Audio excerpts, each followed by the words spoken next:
আবারও টানা এক সপ্তাহ পর চলে এলাম দ্বীপের কাছে, দ্বীপের সাথে দেখা করতে। অনেক দিন ভিডিও করা হয় নাই দ্বীপের সাথে, তাই দেরি না করে আমি চলে এলাম বাঁকুড়া মোড়। আর বাঁকুড়া মোড়ে কিছুটা আগে আছে এটা। এখন যাবে এই রোডটাই, আরামবাগ রোডটা দিয়ে। আমি সামনে থেকে আপনাদেরকে দেখাবো, পুরো ভিডিওটা দেখতে থাকুন। অনেকে জানেন না দ্বীপের বাড়ি কোথায়, তো আমি আজকে বলবো পুরো ভিডিওটা দেখতে থাকুন। দ্বীপের বাড়ি হলো বর্ধমান ভাতার সিরুয়া গ্রাম। সেখানকার ছেলে, একটা গ্রামের ছেলে। এর আগেও দ্বীপ কেদারনাথ গেছিলো সাইকেল চালিয়ে, আরও অন্য অন্য জায়গায় গেছিলো, সেগুলো আমি জানি না ঠিক।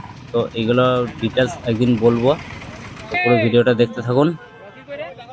আর একটা জিনিস লক্ষ্য করেছেন আপনারা, এই যে সিভিক পুলিশগুলো কত সাপোর্ট করছে বলুন তো। এভাবে আপনারাও সাপোর্ট করবেন। না না, এলাম একটু দেখা করতে।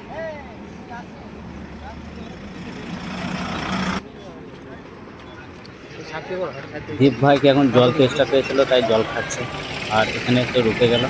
আপনারা আবার দেখতে পাবেন ওর দণ্ডিকাটা ভিডিও।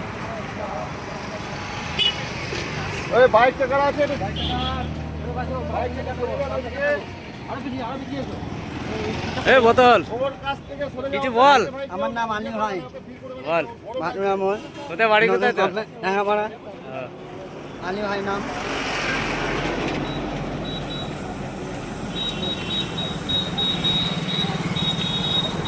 আবারও দণ্ডি কাটা শুরু হয়ে গেছে দ্বীপের।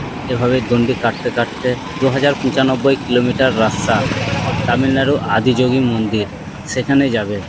তার সময় এখনও পর্যন্ত কেউ কিছু বলতে পারছে না, কত সময় লাগতে পারে তার। কেউ বলছে 2 বছর লাগবে, কেউ বলছে 3 বছর লাগবে, কেউ বলছে 4 বছর লাগবে, আর কেউ বলছে 5 বছর লাগবে।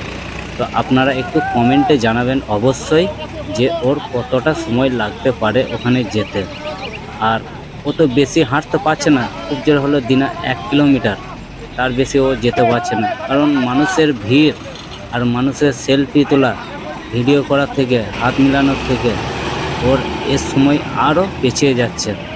যেখানে সময় লাগতো তার 3 বছর, তার এখানে লাগবে তার 5 বছর।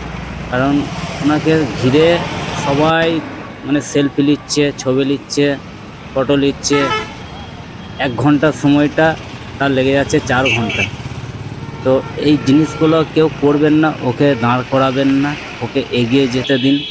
এই রোদ গরমে এত কষ্ট করে দীপ ভাই যাচ্ছে আদিযোগী, 2095 কিলোমিটার রাস্তা। আর আপনারা চিন্তা করুন একটু, মানে ঘর থেকে যদি একটু বাজারের দিকে যায় তাহলে সাইকেল কিংবা গাড়ি কিংবা টোটো না হলে আমরা যেতে পারি না, কিন্তু ও যাচ্ছে 2095 কিলোমিটার রাস্তা। আপনারা একটু ভাবুন আর ওকে এগিয়ে দিতে সাহায্য করুন। ওকে কেউ ঘিরে ওকে দাঁড় করাবেন না। এই রোদ গরমে যাচ্ছে, খুবই কষ্ট হচ্ছে ওর। আর আমার এটা নিয়ে আমি 6 মাইল থেকে দীপ ভাইকে কভার করছি আজকে বাঁকুড়া মোড় পর্যন্ত। এরপরে হয়তো আমার ভিডিও নাও আসতে পারে, আমি ভিডিও নাও দিতে পারি, হয়তো আর দেখা হবে না দীপ ভাইয়ের সাথে। আপনাদের ভালোবাসায় সামনে যারা আছেন তারা একটু সবাই একটু সহযোগিতা করবেন, ভালোবাসা দিয়ে তাকে এগিয়ে দেবেন। আর আমার ভিডিওটা পুরোটাই দেখবেন।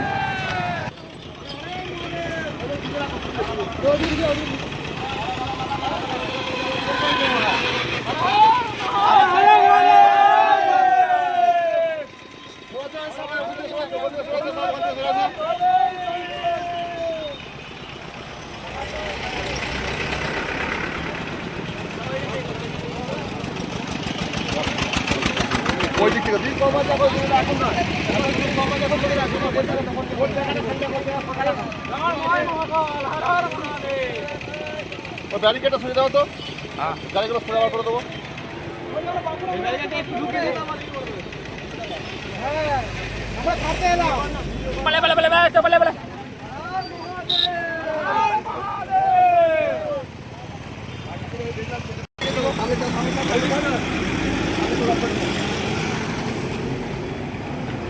চলো চলো, আমরা বাড়ি যাও।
তো দেখতেই পাচ্ছেন এর সামনের দিকটা হচ্ছে সোজা চলে যাচ্ছে আরামবাগ রোড, আর এই দিকটা হচ্ছে বর্ধমান, সোজা চলে যাবে বর্ধমান।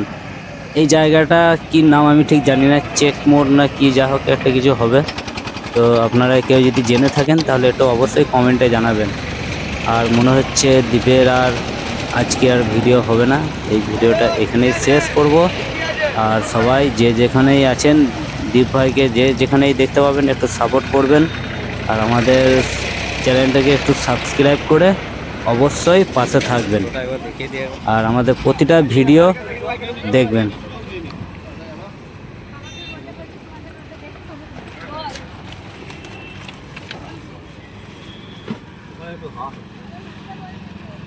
তো দেখতেই পাচ্ছেন এখানে কত মাছ জমে আছে।